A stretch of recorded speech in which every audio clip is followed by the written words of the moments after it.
Salut tout le monde, c'est Adré, j'espère que vous allez bien et aujourd'hui on se retrouve pour un nouveau tuto rapide mais efficace sur comment mettre des bordures sur ses posts pour pouvoir les poster donc en taille full sur Insta pour avoir les bordures blanches ou des bordures noires maintenant qu'il y a le dark mode sur Insta. Donc je vais vous montrer ça en 2 étapes hyper simples sur Lightroom. Donc c'est parti, je vais vous expliquer. Alors en vrai c'est hyper simple. Déjà moi je vous rappelle, je suis contre le fait de faire un feed, de mettre des marges et tout. Moi ça m'intéresse pas du tout et je pense que vous devriez pas forcément le faire. Surtout que ça va limiter la portée de vos photos. Genre moins de gens vont les voir vu que ça va être des photos avec des bandes et elles vont pas forcément être mises en avant dans les pages d'Explore et tout. Vu que bah il y a des bandes et il y a jamais de bandes dans des photos d'Explore, logiquement. Donc voilà, mais je sais qu'il y en a qui aiment bien le faire quand même, c'est votre kiff et tout, donc comme ça je vous apprends une méthode assez simple pour le faire, pour pas passer par des applis un peu chelou machin ou quoi, sur iPhone ou sur Android. Donc voilà, comment le faire direct sur Lightroom. Donc ça va se passer ici en haut, donc en fait normalement il y a plein d'autres panneaux, genre il y a Map, Book, Slideshow et tout, mais quand on fait clic droit en fait on peut choisir ce qu'on veut masquer ou laisser. Donc moi j'ai laissé que librairie, développe et print, c'est les 3 trucs les plus utiles dans Lightroom. Et donc là, on va sortir une photo de Koba baladait sur son zénith de l'autre jour. Et en fait, on va aller dans Print. Alors déjà, c'est là, elle est au format 4/5. Quand j'appuie sur R pour la recadrer, on voit que je l'ai mis au format 4/5. Du coup, normalement, j'aurais pas besoin de la recrop, vu que ça c'est pour le format Instagram, 4/5 ça passe. Mais celle-là, elle est au format entier, donc 2/3. Voilà, je vous le mets, ça change rien. Parce que si je mets du 4/5, je perds soit la tête du mec en bas, soit la main en haut. Et ça me fait chier. Donc disons que j'ai besoin de poster cette photo en entier. Donc je vais dans Print. Donc c'est un onglet qui est pas hyper utilisé, j'ai l'impression, sur Lightroom, alors qu'il est fou. Genre vraiment, il est trop bien. Et donc ici, vous avez plein de templates un peu bizarres en fonction des photos que vous sélectionnez, qui vont faire plein de trucs plus ou moins chelous, ou plus ou moins intéressants si vous voulez prendre le temps de les comprendre. Mais moi, ce que je vais vous apprendre, c'est à tout faire vous-même en 30 secondes, ici, vous-même. Donc, ce que vous allez faire, c'est que vous enlevez la rotation, vous mettez aucune marge, hop, vous mettez donc une grille à 1 partout, et là, vous mettez la taille au maximum. Et voilà, c'est tout, il n'y a rien à faire. Donc, si vous voulez jouer un peu, là, donc, là c'est les marges gauche, droite, haut, bas. Donc, évidemment que quand vous mettez des marges en haut et en bas, ça va diminuer la taille de votre image.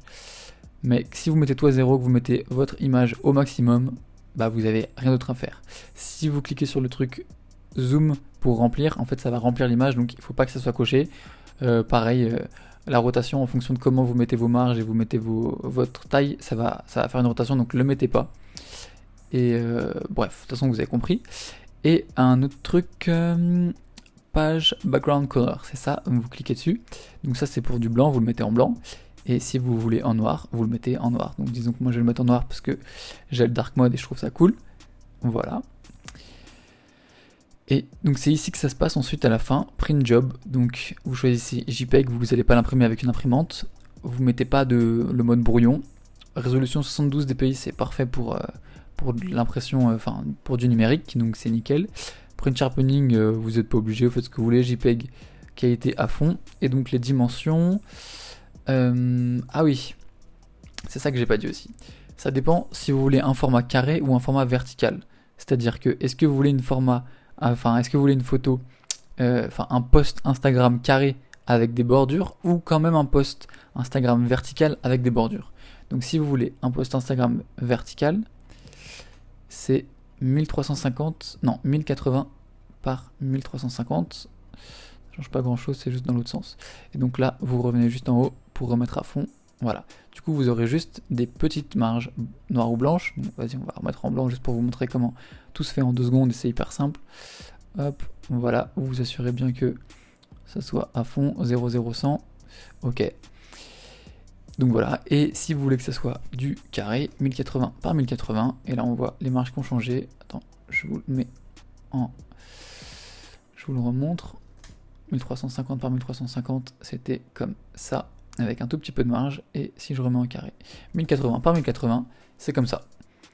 Donc voilà, c'est tout ce qu'il y a à savoir. Une fois que c'est bon, vous faites Print to File, vous choisissez votre dossier d'export, vous l'appelez comme vous voulez, Koba la des crop vertical, Insta, j'en sais rien, et c'est parti.